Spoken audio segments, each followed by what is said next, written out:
بسم الله الرحمن الرحيم، والصلاة والسلام على أشرف المرسلين سيدنا محمد.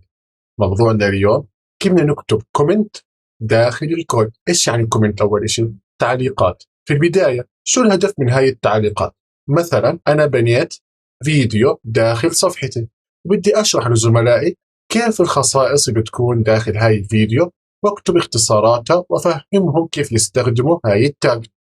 لكن في نقطة مهمة هون، اللي بدي أكتبه أنا داخل الصفحة لازم ما يطلع لليوزر. معنى كلامي إنه ما يظهر في عملية الرن. تعال نشوف كيف. أول طريقة عندي اللي هي بعمل إشارة الأصغر، بعدين علامة التعجب، بعدين تو داش. بعد هيك بكتب التعليق اللي أنا بدي إياه، بعدين بعمل تو داش وبسكر التاج. يعني في عندي انجل براكت في البدايه والنهايه، بعدين بيكون في عندي هون علامه تعجب، بعدين تو داش الكومنت اللي بدي اكتبه، بعدين بسكرها بتو داش اشاره الاكبر. متاكد راح تحكي لي لو بدي اكتب اكثر من سطر، بدي اكرر هذا الكود اكثر من مره، بحكي لك لا. بنفتح هنا اشاره الاصغر، علامه التعجب، تو داش، وبنزل اكتب الكومنت اللي بدي اياها، بعدين بسكر الكومنت، تو داش اشاره الاكبر. فالموضوع جدا بسيط وسهل. فتعال نجرب مع بعض بنفس الوقت نراجع اللي أخذناه في المحاضرة السابقة. أول إشي راح نسويه إنه أنا بدي أنشئ فولدر جديد. في عندنا هون اختصار نيو فولدر. أهم نقطة، أنت ممكن تكون واقف على الإندكس، ولما تعمل نيو فولدر بنشئ الفولدر داخل إيش؟ هاشتاج 7. طيب شو بدنا نسوي؟ لازم تكبس على أي مكان فاضي هون. فأنت هسه بطلت نختار الإندكس HTML. ممتاز.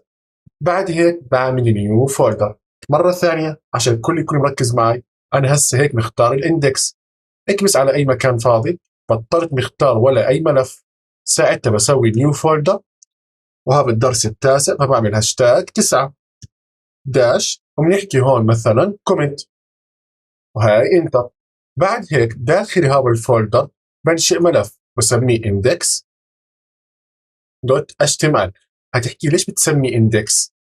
بحكي لك هون انه الديفولت عندنا او الصفحه الرئيسيه دائما في الاتش تي ام ال بنسميها احنا اندكس. هي البدايه. تعالوا مع بعض نتذكر الاشياء اللي تعلمناها في المحاضره السابقه. اول شيء في عندي الدوك تايب، بعد هيك انا في عندي الاتش تي ام ال، في عندنا هون اللانجوج اختصار للغه الانجليزيه، بعد هيك في عندي قسمين داخل الاتش تي ام ال، في عندي الهيد، وفي عندنا هون جواتها التايتل. جوا التايتل بدي نكتب مثلا الصفحه الرئيسيه. هي هون سيف، كنترول اس، مباشرة شو اللي صار؟ عمل فورمات لحاله. إذا ما اشتغل معك الفورمات احضر محاضرة الاكستنشن. بعد هيك في عندنا بادي. داخل البادي بدنا نعمل باراجراف، بدنا نحكي مثلا هون فيرست كومنت بهالطريقة. بس أهم نقطة، كيف ممكن أنا أضيف تعليق؟ مثلا بدك تكتب هون فيرست ديزاين، أي كلام، فقط مثال. لو عملت هسه عملية الرن، هاي جو لايف، فأظهر لي هون تو فولدر 7 و9. فبنختار 9 فيرست ديزاين وفيرست كومنت. شو انتبهت؟ انه الفيرست ديزاين طلعت عندي في البادي في الصفحه، وهذا الحكي خاطئ. طب شو ممكن نسوي؟ اول شيء بدنا نعمل كومنت.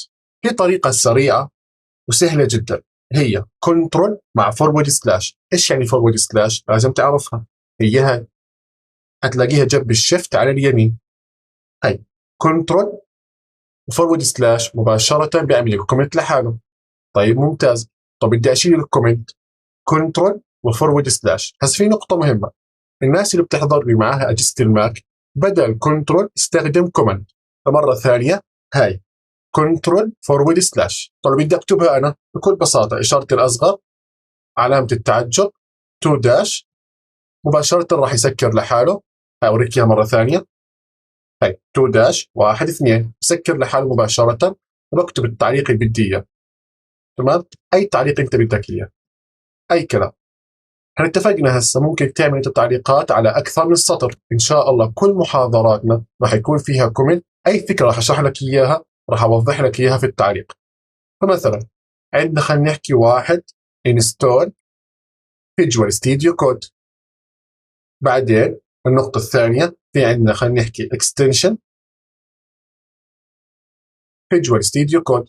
ففكرة الكومنت تنقسم لقسمين، أول قسم يكون على سطر واحد، ثاني قسم ممكن يكون أنا عندي إياه على أكثر من سطر. خليني أعمل كنترول اس، انتبهت شو اللي صار؟ هاي فيرست كومنت، ما أظهر للتعليقات الموجودة عندي إياها داخل الصفحة. أتمنى تكون الفكرة صارت واضحة وسهلة للجميع، ونشوفكم إن شاء الله في المحاضرة القادمة، ويعطيكم العافية.